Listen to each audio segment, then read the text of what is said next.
Hello, this is Jim Pellegrino, your host for the hour, and for our next segment we have a returning guest, one of our favorites, Kathy McAfee. Kathy, hello, Jim. Great to see you again. Good to see you. You look terrific. Awesome. Thank you. For the audience's benefit, Kathy is known as America's marketing motivator.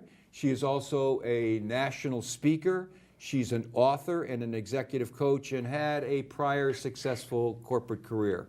So, Kathy, welcome back. It's great to have you again. How have you been?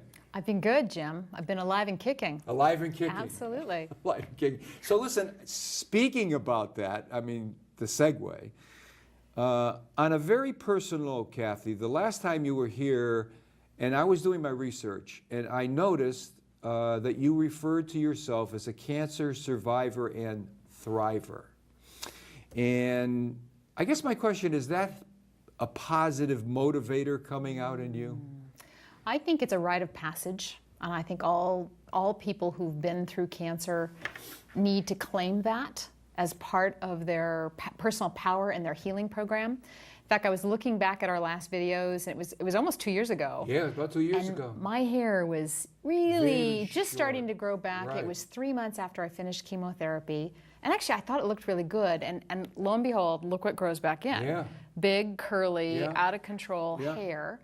So I look quite different than I did the You look last terrific. time. You look What is your guess? attitude is the same, but I Oh, mean, okay, thank clearly, you. Kathy, I mean, the Thank 2 you. years is just extraordinary what's Yeah. happened, and it's just great. The last time you were here, you talked about a book, and the did. book was titled "Alive and Kicking Cancer," and here it is for the audience's benefit. You got that on camera? Looking good. They got it. I can see it on the TV. This is Kathy's book, Alive and Kicking Cancer. This is still a work in progress. Still you a have. work in progress. Tell us about it, So Kathy. this is a mock-up. I have retooled the manuscript when I realized that I wanted to deliver the message a little bit differently. So what was interesting, Jim, when I was on your show 2 years ago, I was determined to get this thing published. But I found it very difficult to write it so close to the experience. So I needed that distance, that perspective to look back on it. I have since given a talk at St. Francis Foundation, St. Francis Hospital on Here in this Hartford, program. Connecticut? Mhm. Absolutely. And that also helped me shape my message and how I wanted to deliver this content.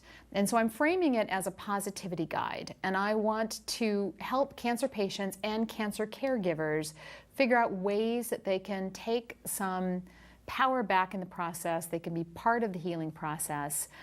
So I'm sharing all the things that I did that were quirky and weird and fun and crazy that helped me get through particularly the chemotherapy, which was a very challenging process. In fact, if you want to hold up the picture again, this photograph I'm very proud of. This was one of my empowering moves. I went and had a professional photo session with Matthew J. Wagner, who's based in Simsbury, a very talented photographer, because I wanted to capture this moment in my life, this experience. And he came up with this photo that is just, it wasn't my favorite photo, but he said, Kathy, this is it. This captures your strength, the hope, the resilience.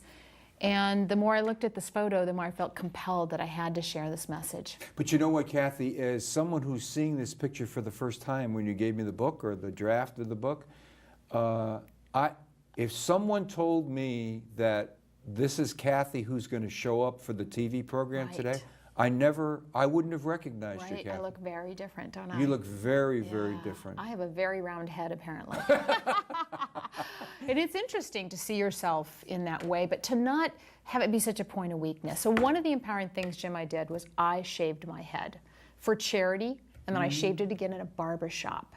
And once I kind of reconciled what it was like to have no hair anywhere on my body, which does have some advantages, I will tell you, I suddenly stood taller, I felt prouder, I wasn't this weak, humble, oh, poor, pitiful cancer patient. I was truly the survivor and the thriver.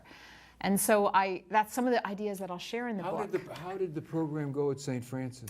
It was awesome. And you know what? It was one of the best audiences I've ever had the privilege. Mostly women, mostly men, mixture of both? Mixture of men and women. My surgeon, Dr. Beth Nelson, was there, the staff, the hospital. So it was, again, cancer patients. In fact, there was one gentleman who was about 2 weeks away from lung surgery just been newly diagnosed with lung cancer. He reached out to me, we connected, we networked, I invited him to the event, and I helped him through that process. And it's that gift, that opportunity for cancer patients, myself and others, as Did they you go have a through support this. group when you were going through that, Kathy? I Or were you your own built support? one. I built one very quickly. When you're going through cancer, you need all the help. In fact, asking for help is one of the most difficult things you have to learn to do. You can't go it alone. You can't be self-sufficient, even though that's how we're raised. So the humility, but also the humbleness and the graciousness of allowing people to help you. So do you go back now for regular checkups, Kathy? I or- just actually, as of August 2013, I hit the 2-year milestone of cancer-free. Good So for now I you. don't have to go back except every 6 months. Uh-huh. But I'm hypervigilant. I'm still exercising, watching what I eat. I'm very aware of what's going on in my body. I look for signs. I try not to be paranoid, but I think many of us are cut off from our body. We're so much in our head. Right. We're doing the Right. work, we're doing the Right. work, we're doing the Right. work, the family, the kids.